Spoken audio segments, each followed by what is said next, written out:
Hey, welcome to Weird Ass Movies. I'm Harvey Timmons. And I'm Rumpelstiltskin from the fairy tales. And together, we're the Shrugbuds. You can check us out on YouTube or on Twitch. We stream live and watch our web series on YouTube. Or, you could just listen to this podcast that you're already listening to. You've probably never heard of us, but we're big-time celebrities, we assure you. Yeah, we're all over the place. Yeah, we're big timers. Once you see us, you'll never unsee us if you get my drift. Now's your time to get in on the ground floor. You could say you liked us early on. Yeah, you could be first in or something like that. You could be our street team. Anyway, enough wishful thinking. Let's describe this podcast, right? This is a podcast where we talk about weird ass movies, because we love weird ass movies, for better or worse. Oh yeah, we've been watching weird stuff for a really long time. Outsider movies, big time Hollywood movies that everybody thinks are normal, but when you start thinking about them, they're kind of weird. Movies are weird, and we like that about them. Most movies have some degree of weirdness going on. It's just inherent in the medium, I think, right? So we like to celebrate that and investigate it. And I don't know, we talk about movies anyway, so why not do it here? Where you can listen to us. Well, are you touching the back of my head? It felt pretty good. I like it. Yeah, it's you got a Nothing weird like piece of skin back. Caress. You got a little flap. Little skin I thought you were being flap nice. There. Oh, no, I just like playing with it. It's like a little, little doodle back there. Anyway, gonna have to go back to the derm. You probably should get that checked out. I don't know. I mean, I would. Ugh. That's the joy of video podcasting, though. You can see you touching the back of my head. You can't see the back of his head because that we have not drawn, but you can imagine it. So anyway, what weird ass movie are we talking about today, Stiltskin? Let's see what's going on here. Well, for our inaugural episode, we're gonna talk about the movie we watched together last, which was unfortunately The Hot Chick from 2002, starring Rob Schneider. A Happy Madison production. I'm sure you're all familiar with Happy Madison. Of course. Big part of a comedy movie landscape, for better or worse, depending on how you feel about it. One thing we like to do on this podcast is we like to start with like a little question for each other, just to kind of feel each other out, to see how we feel each about other this up. stuff. No, that's not what we're doing. You said out. Anyway. You said out. Out. Yeah, that not one up too. Yeah, we're feeling each other out, which is not what it sounds like. That's, again, video podcasting at its finest. But yes, the question today is, what is your favorite Happy Madison movie and your least favorite Happy Madison movie? Yeah, let's get into it. Let's get it. You go first. Oh, me go. Sure. I'd like to know. Okay, my favorite Happy Madison movie. Look, it may be kind of basic, but if I had to just pick like my favorite one, it would probably be Billy Madison.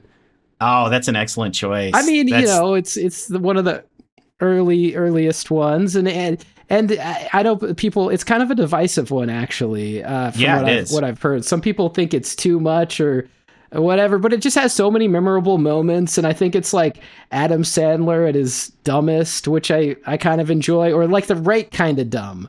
Unlike it's Ridiculous Six, stupid. Which would be not the right kind of dumb, for me at least. Maybe for you. Right. Maybe you like that kind of dumb. Dude, we just lost so many viewers that love the Ridiculous Six. You just alienated everybody. Well, here's the hard part. Okay, I think here's how we should do it. So I said what my favorite one is. Okay. You know what? I also want to give a shout out to newer Sandler movies too, because I'm not on the like I hate everything he does that was a classic kind of a thing. I actually somewhat enjoy, even though I mean this movie is kind of beyond weird. That's My Boy, and you know what? I watched Blended on a plane once, and it was the perfect movie for that moment. I was made the plane ride just go faster than I ever thought it could, and I sipped on my complimentary Diet Cola and just wiled away the time with the Sandman and Drew Barrymore and Terry Crews. I think Terry Crews makes that movie. Anyway, I think he has to be in those movies now, right? He's part of the Happy Madison landscape. He's the best part. He's like a new injection of life into the Happy Madison stuff a little bit, especially in Blended. He's really he kind of pops in with these songs every once in a while in the most ridiculous way. Nice. And yeah, I don't know. I guess it's embarrassing to say that I enjoyed that movie, but I did. So I'm going to say it. It's okay. That's what this podcast is, a safe space to talk about. We're not snobs. Weird movies. We're not snobs. You know, whatever. You like what you like. So Stiltskin, what's your favorite one? Let's do favorites and then do least favorites. Okay, yeah. So the one that I probably have the fondest memories of is definitely Happy Gilmore. I don't know. I was just, I was new to Your Human World when it came out and stuff. And it was one of the first Sandler movies I saw. Some of you don't know that Stiltskin is from the magical kingdom of fairy tales. And when did you first come over here? So you came over here in the 90s when early Sandler 90s, was getting big? So, yeah, exactly. Early 90s. That's when I came over. And I was vaguely familiar with The Price is Right. So at the time, having Bob Barker and kind of like a meta role and stuff like that was very fresh to me. The price is wrong, Bob. Yeah, is that what he says? And he punches him. Something like that. Then I think he says bitch. He calls him a bitch. Oh, bitch. Yeah. I was always watching it on TV, so maybe they dubbed it over with Bob. Oh, yeah. Like, I've only seen Blue Velvet on TV. So whenever I've seen the movie, it's like Frank Booth is like, I'll freak anything that moves. I think that's the way Lynch intended it. Yeah. It's definitely the best version of the movie. But yeah, no, Happy Gilmore, it's just breezy. It's easy. I like Billy Madison too, but I think because that was the first one that I saw, I just have like a fondness for it.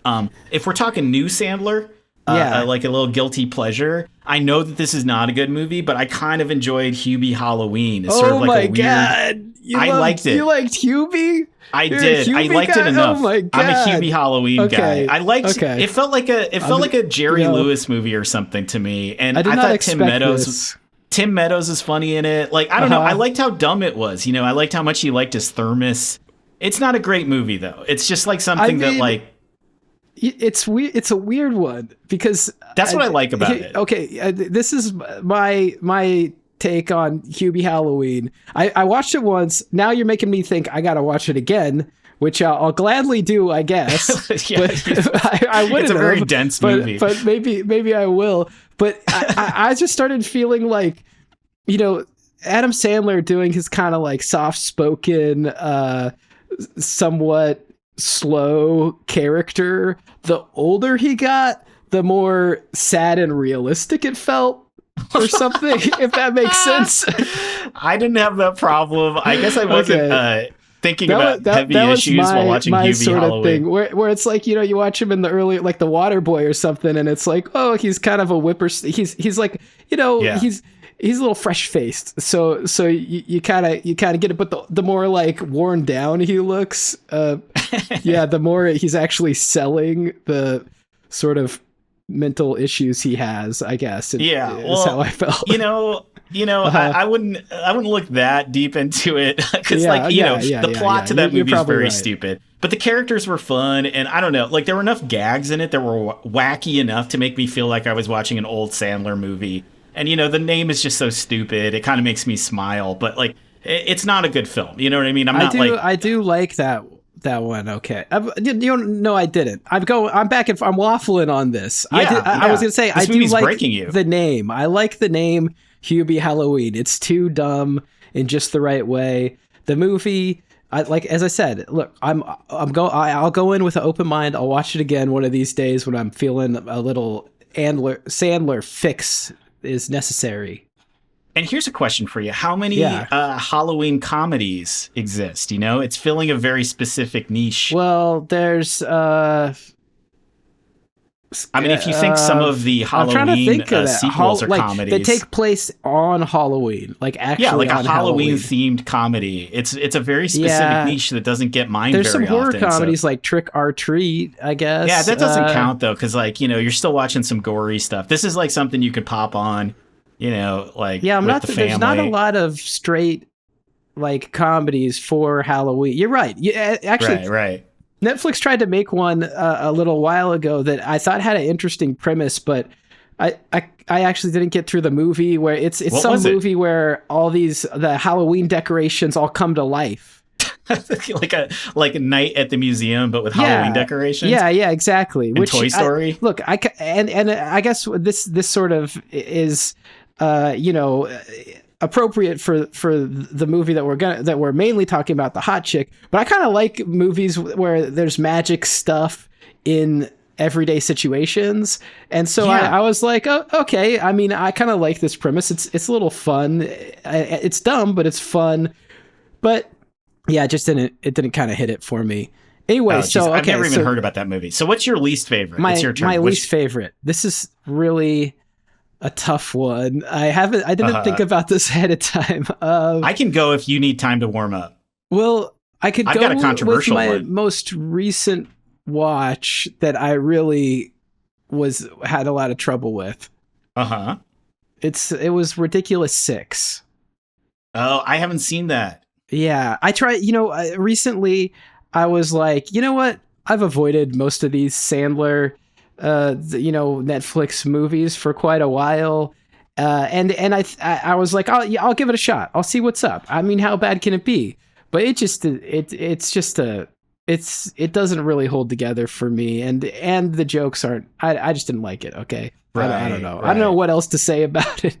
It just, it seems like kind of a gimme. There's been plenty of comedy like Blazing Saddles or something that work in these sorts of, period pieces, specifically like Westerns or Three Amigos, is a lot of fun, but they really, nothing comes together in this one. And it's almost hard to wrap your head around. They're all brothers or something. Anyway, I'd skip it. Yeah. Okay. Well, I'm not. It's not at the top of my to watch list. So, that's a respectable least favorite. Mine is a movie that, for some people, and part of I think my hatred of this movie comes from the fact that for years I kept hearing Grandma's Boy. That's actually a really good comedy. That's really smart. Wow, that's a movie that's like underrated. I kept hearing, and like you go on the AV Club. And there's like people, I saw an article on there a million years ago that was like, actually, this comedy's really smart. And it's just, it's kind of like over people's heads or something. So I watched that movie and I hated it more than any Adam Sandler movie I've ever seen. He's not even in it. I guess like it's his best friend starring in it. This guy named Alan Covert. Yeah. But like, man, I just came out of it with such a poor taste. Linda Cardellini is in it, and it's really embarrassing. That one kind of launched Jonah Hill, right? Like he was in, is he in that? Accepted before that, but then I think that's the movie that made him like, big time comedy guy. Wait, I'm having a crazy flashback here. Is Jonah Hill in that? Yeah, I don't remember him being in that. Jonah Hill is. I'm looking it up Nick right now. Swardson, man. Like, wait, are you kidding me? Grandma's Boy. It's Jonah Nick Hill's not in it, is he? I'm looking it up. Or you're thinking of the Smushmortian joke? Am I thinking of? I don't remember. That's the movie where I don't remember. Katherine Heigl gets knocked up. No, Jonah Hill's all up in this movie. In Grandma's Boy? Yeah, he said Grandma's Boy. I'm looking at a picture of him. He's not listed in the cast. At what I'm looking at. Oh, I guess so, huh? Oh, geez. Yeah. I don't remember him in it. I just don't. Like, I think like I don't know, like but a dark I'm pretty blotch. sure that's the one where he. Yeah. Here. Wow. Look. Okay. Yeah. Oh wow. I'm checking it out. No, I believe you. Right here, we got him. Oh, look at him. He's just like a little baby. Yeah, there he is. He's a wee little lad. Anyway, regardless of Jonah Hill and Linda Cardellini, the Freaks and Geeks people, they're innocent. They're fine. They didn't do anything wrong. But like. Man, it's a bummer of a movie. It's super toxic feeling. I don't know. It's a bummer. I do not recommend. I'm changing my vote. I'm changing it. Oh, what are you changing it to? I'm changing it to The Animal, another Rob Schneider movie, which I despise. I despise that film. I had never watched it until recently. It was on the same kick where I'm like, you know what? Maybe I should give these Happy Madisons that I overlooked another shot. And I tried out this movie, The Animal, and it was disgusting, vile. I couldn't handle it. it's too gross. It's in a bad way. It's too like gross. Yeah, it's like, what's an example of a gross joke in The Animal that's too much for you? Because I haven't seen it. There's this scene where he goes on a date with this woman, and like, it's just everything's gross. Like the way he's eating, she leaves for a second, and then he pees on her seat. Oh, okay. Like in the restaurant. Yeah, it's gross. It's not funny. It's just like everything about it is just repulsive. I couldn't believe it. I had to watch it in 2 sittings, which is God. I don't know why I didn't just stop it, and I like came back and I'm like, you know what? I'm gonna finish that movie. But I did.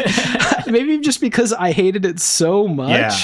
That I was like, I just gotta keep going. Yeah, exactly. It felt similar to like watching, I don't know, some friggin' Martyrs or something. Oh my God. Well, this might be a good way to launch into talking about, the hot chick. Because here's the thing, I'm going to be vulnerable here for a second. I keep tricking myself into thinking that Rob Schneider is not that bad. I don't know if I just, used to like the copies guy, the making copies. I hadn't seen a lot of comedy at that point. So I'm just like, oh, that's funny enough. Copies. I was okay with it. Look, America loved making copies. They did love making copies, yeah. So like, you look at Rob Schneider, you look at him, you just look at his face, and he kind of looks like funny. He looks like a funny guy in the Don Knotts kind of way, or someone he's got a funny expression, like a classic comedic physicality, I guess. So, I'm always kind of like, yeah, Rob Schneider movies suck, but like, at least he's kind of funny or something. But I gotta say, when we watched this movie, I felt tortured. I felt like I started questioning everything. Like, have I been hypnotized into thinking that Rob Schneider is more talented than he is, maybe there's years. Something about him in the 90s where he was funnier in person or something, because everyone seems to think he's super funny. Like all these people that are very funny from SNL, from the time and stuff, they all thought he was funny. They thought he was a funny writer. That he was very funny people. Yeah, and they Constantly. Really appreciated him. So I there must have been something there. There couldn't, like no one gets whatever all these A-list comedies that they're starring in by accident.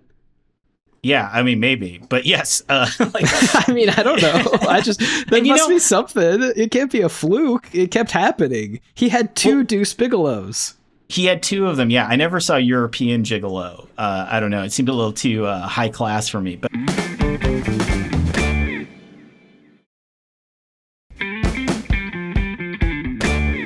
hey, check this out. Jessica Spencer.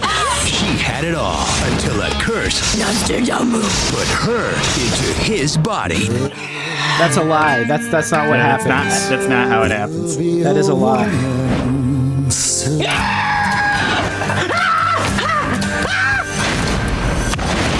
April. I'm in here. You stay away from me. I've got pepper spray. It's me, Jessica. I wish I could delete Rob Schneider from this movie and it could just be Anna Faris. Anna Faris like this forever. You have no idea what it's like to shave your chin. Yes, I do. When she's... Hey, Millie. God, these songs. Rob Schneider is... Classic trailer songs. The hot chick. That's my man. Boy, I don't think so. Coming soon to DVD and video. Oh, boy. Okay, this is the story of a girl. Remember that song? Yeah, don't sing it too much because we don't have the rights. Although it was just on that trailer, which we don't have the rights to either. Oh, okay. But you know what? Yeah. Everyone wants to watch the trailer, and we got to give the people what they want. So that's it. That's the hot chick. And you'll. Do you think that was an accurate trailer, Harvey? No, not at all. You don't think that was an accurate trailer? No, why not? Well, first of all, as we pointed out, that's not why he changes into a girl or vice versa. That's not why the Freaky Friday happens. It's not that girl in class, that teen, cursing him. It has to do with some earrings or something that they get at this weird shop in the mall. In a total shocker, at the very beginning of the movie, it starts like in ancient Egypt or something like that, or like, oh god, I blocked that part out. Yeah, that's right. There's a whole scene that has, it starts like the it doesn't Wishmaster. Really come back. It does start like Wishmaster. Yeah, one of our favorite films. But it's so crazy because it, like you think that they're going to come back to that, or maybe that the movie has higher stakes as a result. But I didn't even totally understand what was happening in that little premiere scene. Because you just see like a woman dressing up someone else to go meet someone or something, and she's got these earrings on. It's so weird. It's a whole thing to set up the earrings, but yeah, I didn't really get much out of that other than, oh, there's magic earrings. I don't know how they end up in the mall either. Yeah, and you know what? I imagine that there's probably some like hot chick super fan watching this, and they're just fuming. They're like, "You idiot! This happens in the scene." But we just casually watched this movie. We didn't do like a ton of research or anything. No, we're just talking about our honest feelings. We submitted ourselves to this film only once. And let me tell you, once is enough with the hot chick for me. That's all I can take. But it goes from that into like a whole, like a scene where I'm like, oh, we're in Bring It On all of a sudden / Mean Girls or whatever. Yeah. The weird thing about the movie too is you don't even see Rob Schneider for like the first 15 minutes. And it's the best section of the movie, maybe, as a result. But then once he shows up, that's all you see. It's nonstop Schneider. Well, we can kind of get into that, but the basic like thrust of this is that like Rachel McAdams steals some earrings from like an African store at the mall. You know how those exist, and it's got Adam Sandler working there. Yeah, this is the Sandler cameo to do Rob a solid. Yeah, I want to talk about that in a second too. I've got a thesis about that that's kind of interesting. Okay, wow. But okay, so you're at an African store at the mall that's filled with like ancient artifacts at the mall, which of course that just makes a lot of sense. Yeah, why not? But she steals the earrings, and then she drives to get her gas filled at a gas station that Rob Schneider is robbing. And somehow, like, he gets one of the earrings or something, and, like, he puts the earring on, and they switch bodies. That was a good summary. I mean, that's what happens. What's strange about this versus, like, the other body swap movies is that, like, Rob Schneider's body is in the girl's bed. You know what I mean? They switch places too. They don't just switch bodies. They're like transported to each other's houses as a part of the switch. So they wake up in each other's, like, the Rachel McAdams goes to sleep, wakes up, and Rob Schneider's there in the bed. Rachel McAdams' brain in Rob Schneider's body, or however the swap works. Wearing her clothes. And so now we get Rob Schneider doing his best to act what he calls girly. Yes. He's very proud of this movie. Yeah, if you watch any like special features or behind the scenes, a lot of it is about how like incredible this performance is, that Rob Schneider challenged himself to become an 18-year-old girl truly, and that it would, it's a very powerful performance. There's like some behind the scenes where you can see actors being like, it was incredible. Like, I felt like I was talking to an 18-year-old girl. That's very funny. I kind of think it's funnier than the movie, actually, to watch the behind the scenes. But, as a result, Rachel McAdams kind of teleports out of the movie, too. Like, she notices that her dick is gone in, like, an 8-second scene. And then it's just like, you barely see her. And so it's a body switch movie where we spend most of the time with one of the people that switched. That's another weird thing about this, right? Usually it's kind of more even. You see them having to struggle with each other, with learning how to live in each other's lives. That's sort of the flow of it. But this was definitely a Rob Schneider vehicle. He wrote it with the director. Together, and he was like, "This is it. I'm gonna be a star in this." So it's only Schneider, basically. We check in with Rachel McAdams like maybe 2 times, and then it comes together at the end, of course, at a strip club. because why not, I guess. Why not, right? Because what else could you do if you were a girl? Yeah. Right? Like, that's the first thing you do is go be a stripper, right? Yeah, of course. No, and I'm not going to rake this movie over the coals for that because it's a different time and stuff, and it's Rob Schneider. I'm not expecting him to make like a sensitive movie, but the movie's idea of like gender identity and stuff and identity in general is pretty dated. So, there's some embarrassing stuff in there, like, Rob Schneider by default, because he's Rachel McAdams in a man's body. There's a scene where they're having a pillow fight. And the pillow fight. Just because it's a guy participating in the pillow fight, whenever he hits the girls, they like fly against the wall like he's Superman or something. Because, just men are just that strong. So it's like if we ever participated in a pillow fight, we just, it'd be carnage. Well, I found an interesting factoid about that is that it was that scene. One of the falls from it was actually nominated in like the Stunt People Awards or something. Wow. What is that called? The Stunties? Let's see. What was it called? The Golden Broken Nose Award? Like what is the stunt person's awards? Let me find. I got here we go. Awards. It was nominated for 4 awards in total. The Razzies, which is not a surprise, but that was just for worst actor of the decade. So not specifically the hot chick. Rob Schneider got quite a nomination there. Best overall stunt by a stunt woman in the Taurus World Stunt Awards. Taurus. Okay, so it's like you're like a bullfighter, like you're a matador. Courting danger. That's the concept. Okay, I get it. That's kind of cool. Yeah, exactly. Stunt people are cool. That makes sense. I'm not gonna. Yeah, and like these are good stunts. See here, they are good stunts. They're well. These aren't the stunts yet.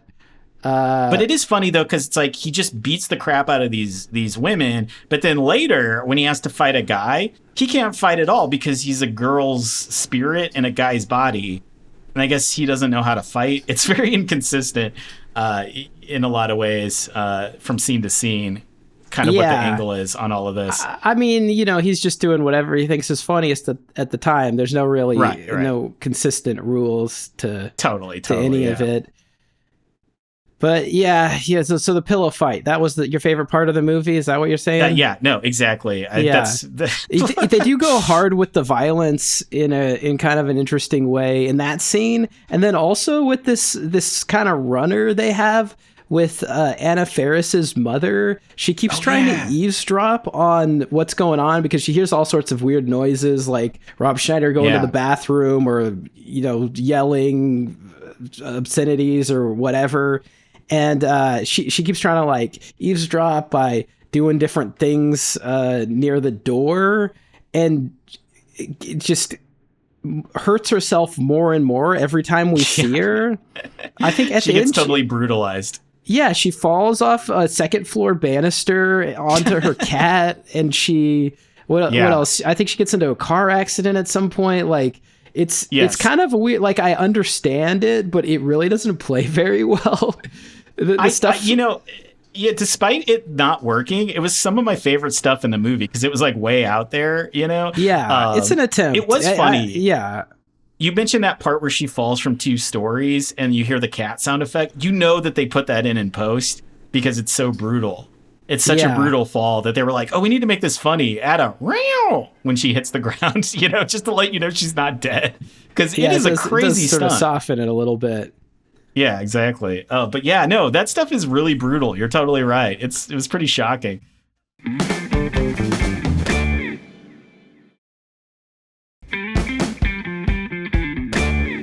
They kind of fill the movie out with a lot of these little side stories, they're not really fully fleshed out side stories, but they give every side character, like Rachel McAdams has a few friends, Anna Faris and a few others. Anna Faris is kind of like, so is sort of like a from Sister for some reason. The co-lead. Oh yeah, Tia and Tamara Mowry show up in this, but they kind of have a smaller part. They just show up every once in a while to like sneer at the characters. But so they give each of these other characters like a little bit, but barely anything. I guess I don't know. They try to fill it out because the gag with Schneider just keeps running thin, and they've got nothing else. Thin. Yeah, so they have to add another kind of offensive thing to the movie where Schneider shows up at Rachel McAdams' house, or I guess Rachel McAdams and Snyder's body. I don't know how to talk about this character. Let's just say Schneider. It's Schneider acting like a teenage girl. Schneider acting like a teenage girl. But anyway, she runs into her own dad in Schneider's body, and he's like, "Oh, you must be the new worker from the service." And his first instinct is to pretend to be Mexican, which doesn't feel like something Rachel McAdams' character would do, but it's like a whole other bit where he keeps having these like inappropriate like guy experiences with her dad, I guess. You know, I don't even know what to call these, but like, doesn't the dad whip his dick out at some point? Like, look at my dick. Everyone whips their dick out in this Everyone whips movie. Their dick out. Yeah, it's too much. But Rob Schneider does it like twice in two scenes, one after each other. Like as soon as he switches bodies or whatever, or what the teenage girl, she wakes up as Rob Schneider. She goes to her best friend Anna Faris to tell Rob Schneider is like, "Hey, I'm your friend. Accept me for who I am." And he convinces Anna Faris that it's true. And then they go over to Anna Faris's house, and one of the first things they do is Anna Faris wants to like look at his penis. Yeah, immediately. And then the other girls, all the other like side characters, when they find out, it's the same thing all over again. They cut to him just like showing his dick to them. Yeah, everybody wants to see Schneider's dick. You know, and I think that's kind of like a big problem with this movie is like, despite it being like kind of a gender swap comedy, which, you know, there's lots of fun you could have there, they don't really go that deep. Like, we don't see Rachel McAdams, for a long time. And one of the few times we check in with her, she's just running out of a department store with tampons and looking like, "Oh God, I'm on my period," and then they just leave the character alone. That's like that's it. That's as deep context as they go. Yeah, she's really underserved in the movie. It's really weird how. I mean, I guess it's not weird that Rob Schneider made a shallow movie about gender or whatever, but you know, you think that like there could be a little bit more to it. Because I mean, the whole movie is sort of based on that that's like the comedic premise of the film, you know? So you know what you're getting into, and you know it's not going to be anything that, you know, you really want to, I don't know, like revel in, I guess, but it's maybe that's white chicks, a part of what I'm saying. I guess that's a part of the oddity of it all. You know, it's because it's a movie of this time, and it's Rob Schneider who is not in any way trying to be sensitive or thoughtful about what he's saying or what's happening. It's in that way, it's an interesting, just like a glimpse into the past, I guess. Yeah. It's very dated in a way that makes it kind of interesting. It's kind of like if you were to watch like a Carlos Mencia special from the same era or something, know, you'd probably be like, "Oh God." You know, that's just kind of how comedy was. Like, you know, I'm not here to like litigate that stuff. You can look back at it and just be like, "Oh, okay, well, you know, people had some weird ideas back then, and I'm glad that things are different." It's a lot rougher though when the movie isn't funny. If you can't get distracted by like, "Oh, that was a funny gag," it's just like, instead it's like Rachel McAdams, you know, Rob Schneider wakes up in her body and she looks down at her crotch and she's like, "Where's my," and then they hard cut out instead of saying the word dick. Yeah, it's all about dicks. The whole thing those is kind of dicks. gags. Yeah. But, you know, it's very self-serving, too, what Rob Schneider did. Because it's like, the character's like, "Oh, I've got a big, hairy spider." You know, he has to have a big dick. Yeah, you know what I mean? Yeah, it can't just be... Anna Faris is attracted to him. Yeah. That is an interesting turn on the whole thing. And it kind of works a little. It actually, it's one of the story things that works the best in the movie for me, I think. And it's just because Anna Faris is like really believable in this stupid ass movie. She's kind of like that in everything, I think. She's one of my favorite comedy actors from the early 2000s, and she was killing it. She could sell anything. She could sell the dumbest premise so well. That's why she's in the scary movies and all that kind of stuff. And everyone's aware of, her chops her comedy chops. Yes. But she brings them here, and it really is the part of the movie that works the best, even though she's playing across from Rob Schneider, who feels super insincere. You know, I totally agree. In the same scenes that she's kind of like selling it hard in. Well, you know, it's interesting because like they almost on accident stumble into an interesting idea where she's like, you're my best friend and now you're a guy, you know, and I feel closer to you than other people. And, you know, they kind of like sidestep it. But like, I think it would have been almost redeemable if they actually pursued a relationship or something, you know, well, instead it goes into the angle of it just goes harder into Rachel McAdams' boyfriend. Yes.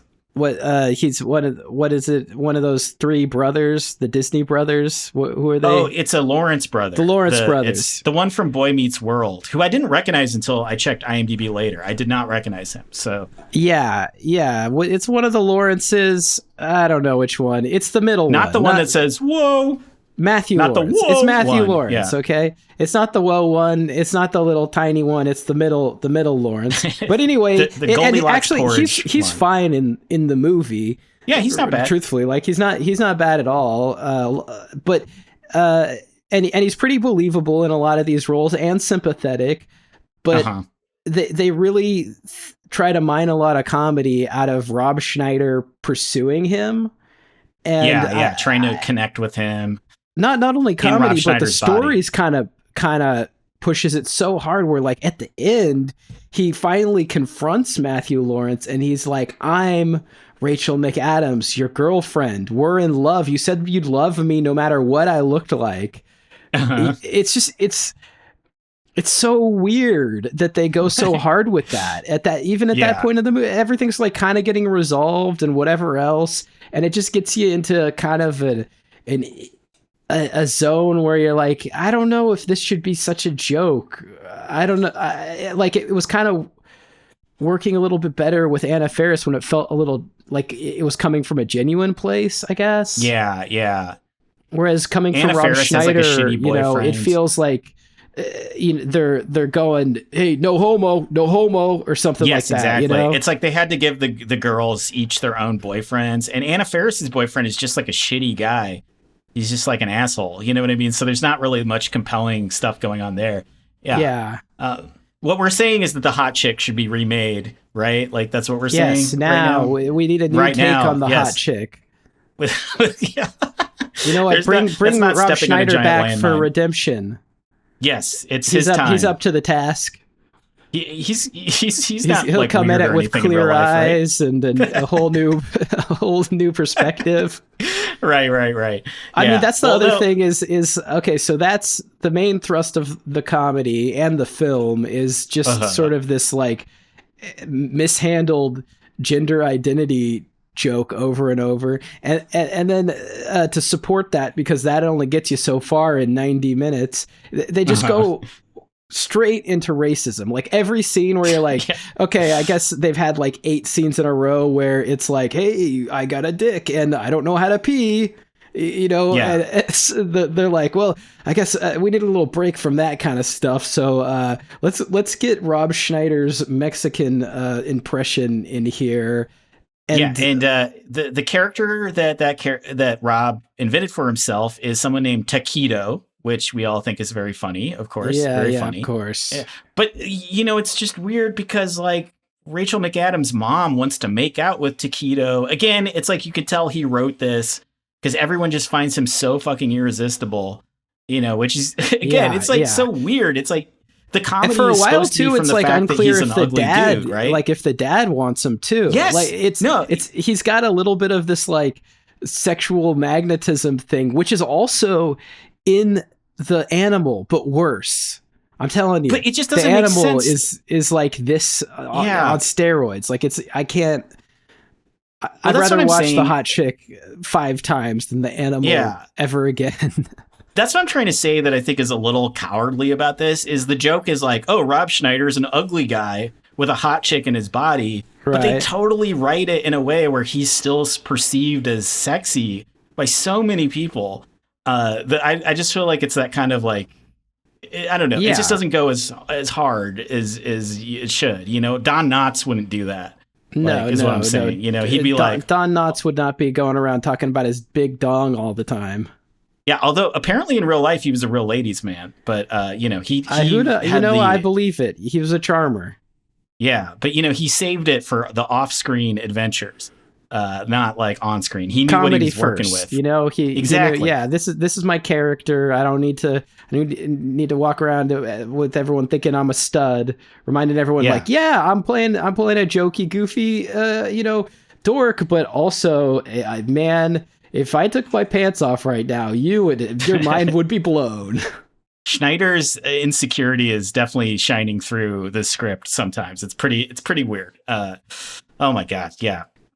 Yeah. Well, yeah. Well, so I think you said you were holding off on Sandler cameo, but I feel like we should talk about it, right? I want to talk about that because here's the thing.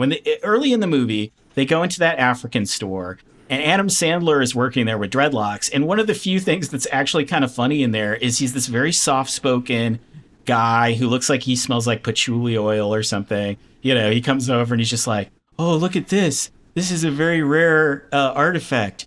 You could put your weed in it. But he's like almost whispering the lines, and he seems so like timid and soft that the character is kind of like disarmingly funny. It's one of the few genuine laughs I had watching this. Yeah, it's a surprise.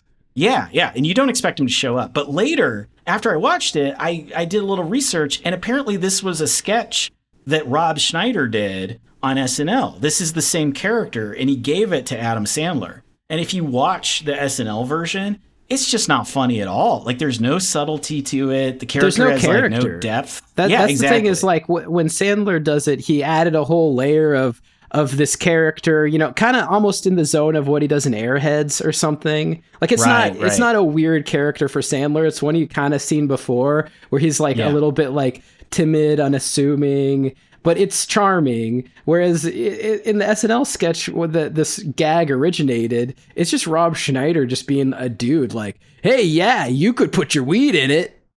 Yeah, and it's the exact same rhythm every time. Whereas like when Sandler does it, it's like he kind of teases it out a little bit. You're sort of on your toes, and it really like ran home for me. What I don't like about Rob Schneider is there's no subtlety to anything he does at all. Like Sandler can do a very stupid gag and make it work. He's an interesting actor, I think, as we've all seen in like Uncut Gems and stuff like that. Rob Schneider is not going to have an Uncut Gems anytime soon. Well, and not to say that like this is the best we've seen Adam Sandler or anything. No. I think you're just so like starved for anything kind of funny or just that feels like comedy where I can relax a little, because I understand that the joke isn't going to be something like horribly like in bad taste. So I'm like, oh, thank God Sandler's here, and he's just playing a dopey character. Like, this is good. I feel safe again. Yeah. It's just, it really kind of like sets the bar for the movie where you're like, oh, I wish I was back in that scene with Adam Sandler again. But they do too many times, and they come back to it too much. Yeah. The well runs dry at a certain point with that one, but the well runs dry with everything in this movie. Basically, yes, exactly, and quickly. Yeah, very fast. It runs out. Yeah, at a certain point, you're going like, what more that can they do? I don't know. We've seen him try to pee at a urinal, and he doesn't understand that he has to, I guess, hold his penis while he pees so it doesn't go everywhere. And then he picks up the ice in the urinal. Dick Gregory plays a restroom attendant. He was also one of the funniest moments in it. Just his reaction shots are so underplayed in this film. I'm like, this guy understands how to be funny. Yeah. It's just like, this is what's so funny is if you think about the fact that Dick Gregory was involved with like the civil rights movement and Martin Luther King and stuff. And then towards the end of his life, he's playing a restroom attendant, teaching not Adam Sandler. He's teaching Rob Schneider how to pee. There's just something about that life arc that feels kind of dark to me for some reason. What a weird life. It is weird, but hopefully he was having fun, the whole time. He seems like he's having fun. Yeah, he was really good in the movie. He doesn't seem like he needed to read the whole script or anything. He just showed up and is like, doing his thing, and he did it really well. Even it's kind of impressive when you see like Anna Faris and even Matthew Lawrence and Sandler show up, and Dick Gregory, like in this movie that is just a big stinker, basically. Like funny people can still kind of shine through a little bit. Yeah. But it's a one gag movie that tries other one gag premises out, and I don't know, it just runs out of steam pretty quick. We're doing this podcast. We're just kind of going to talk about the weird movies we watch as we watch them. You know what I mean? So this isn't exactly like the weirdest thing we've ever seen, but it's definitely odd. Yeah, we weren't like, which one we got to start with? You know what the ultimate weird movie is? The Hot Chick. That's not how we decided on this. We're watching movies all the time. We decided, hey, let's start doing this podcast. Exactly. And it just all the stars aligned, and here we are talking about the Hot Chick for far longer than maybe anyone on Earth. Yeah, but more than they talked about the screenplay, probably. But I mean, you never know. Like next time you watch us, I might have forced Harvey to watch Southland Tales, like I've been threatening to do forever. Oh boy, I want to force him to watch that Southland Tales. Well, there's some crossover there because there's a lot of SNL people in Southland Tales. Yeah. I've never gotten through it. I've never seen the end of Southland Tales. You gotta see the end. I think I've only seen up until they start really focusing on John Lovitz, and then it all goes black. I don't know why. I don't know if I fell asleep. I don't know what happened. I don't know if I walked away or if my television exploded. Yeah, I don't want to tip my hand too much on what we're going to talk about with Southland Tales, but I will say that's what makes the movie compelling for me is you have these SNL characters and these comedy people who are playing against type in a way that just doesn't work. So in that movie, when John Lovitz is supposed to play an intimidating, menacing, racist cop, it's just, it's John Lovitz. I can't unsee him, being John Lovitz. So it's very funny. It's hard. He's too goofy. Really interesting. Yeah, but no, John Lovitz, act more intimidating. Okay. So we'll do a Hubie Halloween and Southland Tales double feature torture fest for Harvey. Yeah, it'll be good. I didn't think Hubie Halloween was torture for you. Was it torture? No, I'm exaggerating. It's hyperbole. Right. I'm being dramatic. You know me. Totally. Right. So I don't know. What is there anything else you want to talk about about this movie, or should we just kind of give it our rating? I think maybe we should get into the rating system. Yeah, I think we should tell people about enough that. Said. I think at this point, if people are going to go watch The Hot Chick, they're going to go watch The Hot Chick. We're not really saying you should, but don't do and it. if not, then any other detail we get into will just be lost on you anyway. So yeah.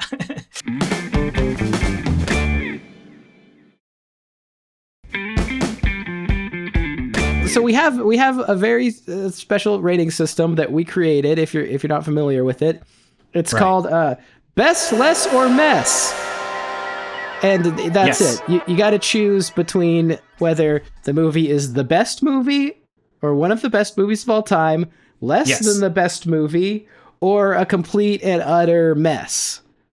Now let's talk about the nuances of this just a little bit. Okay, let's get into movie, it. Brass tacks. Best. The best movie you've ever seen, one of the best movies you've ever seen, that's not always necessarily a good movie. You can watch a movie that is kind of a mess, like maybe you watched The Room and you laughed really hard at it. Well, that's one of the best movies, right? Because there's nothing objective about film. We're all subjective. There's no harm in just feeling what you feel and doing whatever you think is right. If you enjoyed something, then all good on you. Now, less, that's something in the middle. That's like, maybe it wasn't the best movie you've ever seen, but maybe you liked it. Or maybe it's like less, like, it's less. It's kind of mid. It's whatever. You got that going on. Or it could be kind of like even lower than that. Like it could be just a dull, boring ass movie that you don't even like. It's got nothing going on. But it's not a mess. Yeah, messes are movies that are such fiascos sometimes that like they're just so poorly put together that nothing works. But a mess can transcend. Like I ended up watching Madam Web twice in the theater because it brought me so much joy, and I loved showing it to people that's a mess that I liked. So I'd give that movie a mess, but maybe it's the best mess. I don't know. Look, the whole point of this is that you have to defend your rating. You know, you can't just like pick one thing. And, we're not doing thumbs up or whatever, thumbs down. No. We corner you in, and then you just got to pick one and let us know why. So, Stiltskin, what do you say? The hot chick, best, less, or mess? Oof. Well, I think I got to give this a mess just because so little about it works for me. Yeah, I think this is a mess. I think they overestimated how funny every comedic premise in this is.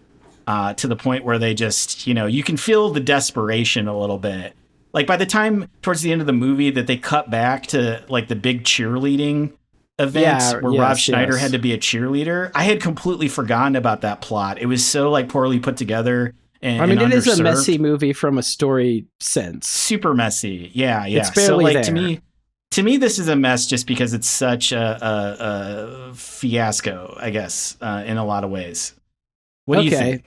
Fair, I suppose. Well, I'm going to have to give it a less, but that's just because in my head, I'm comparing it to The Animal, which is a mess. So, it's a sliding scale for me, I guess, when it comes to Schneider flicks. But The Animal was just so, it really affected me. And this one doesn't reach that level. It's bad. There's a couple chuckles in there, intentional or not. It doesn't really hold together as a film in any sort of way.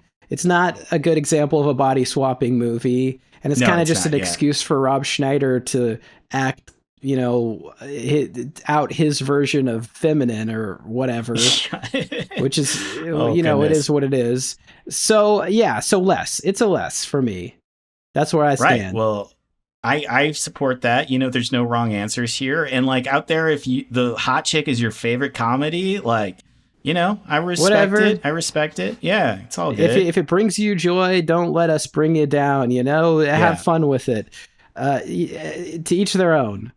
Right. Totally. Well, I think this was a pretty good inaugural episode of a podcast, right? Sure. Why not? No, can we check the ratings on it now? Can we check them right now? I don't think we have that tech yet. Maybe next episode we'll get that going. But until then, thanks for listening. You can check us out on YouTube, Shrugbuds. On Twitch, you can see us live, Shrugbuds also. And I don't know, keep listening to this thing. It's only up from here, right? It only gets better. Up from here, yeah. So if you enjoyed it, imagine it twice as good. 3 times as good even, because that's where it's going. Right. It's going straight to the top. Yeah, the future is so bright, I have to wear welding goggles. And now a word from our sponsors. Hopefully we get some of those. All of our sponsors. Yeah, we got tons, or whatever. Right? How do we get out of this? I guess we just say goodbye. Bye. Stay weird.